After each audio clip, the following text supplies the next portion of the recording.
मंझर ढंढ खे 3 हंधनि तां कट हणण ऐं हिक घारे बावजूद पानी जी सतह में घटिताई नाहे अची सघी। पानी जो दबाव घटि न थियण जे नतीजे में भानसेदाबाद शहर जो ॿुॾण जो ख़तरो वधी वियो आहे। उन सिलसिले में ॾामशोरे ज़िला इंतिज़ामिया तरफ़ां भानसेदाबाद शहर खे ख़ाली कराइण लाइ अलर्ट जारी कयो वियो आहे। इंतिज़ामिया तरफ़ां अलर्ट जारी करण बाद भानसेदाबाद शहर अंदरि माण्हुनि में भाॼ पइजी वई आहे। माण्हू महफ़ूज़ हंध मुंतक़िल थियण जी कोशिशुनि में मसरूफ़ आहिनि। इंतिज़ामिया माण्हुनि जी मदद तोड़े सहूलियतूं फराहम करण लाइ जोगा बंदोबस्त नाहिन कया। डीसी ॾामशोरो जो चवणु आहे त मंझर जे वहकिरनि सबबि सम नालनि ते दबाव वधी रहियो आहे। पानी जे दबाव सबबि भानसेदाबाद शहर ॿुॾण जो बि ख़तरो आहे। यूसी भंबा, यूसी टल्टी ऐं यूसी शेख बि मुतासिर थींदियूं। रहवासियुनि खे अपील आहे त महफ़ूज़ हंधनि ते मुंतक़िल थी वञनि। ॿिए पासे मंझर ढंढ खे 0 पॉइंट वटां लॻल घारे ताल खे सहण जी 5 यूनियन काउंसिल में तबाही मचाए छॾी आहे।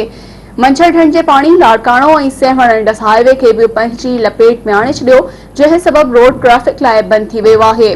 पार्को तेल कंपनी ऐं शहबाज़ एयरपोर्ट खे बि पाणी पंहिंजी लपेट में आणे छॾियो आहे। यूसी बोबक, जाफराबाद, वाहड़ आराज़ी, चना, बाजारा ऐं यूनियन काउंसिल झांगारा समेत 300 खां वधीक ॻोठनि खे पाणी हेठि अची विया आहिनि, जॾहिं त दड़नि ते अॾल ॻोठ बि पाणी जे घेरे हेठि अची विया आहिनि।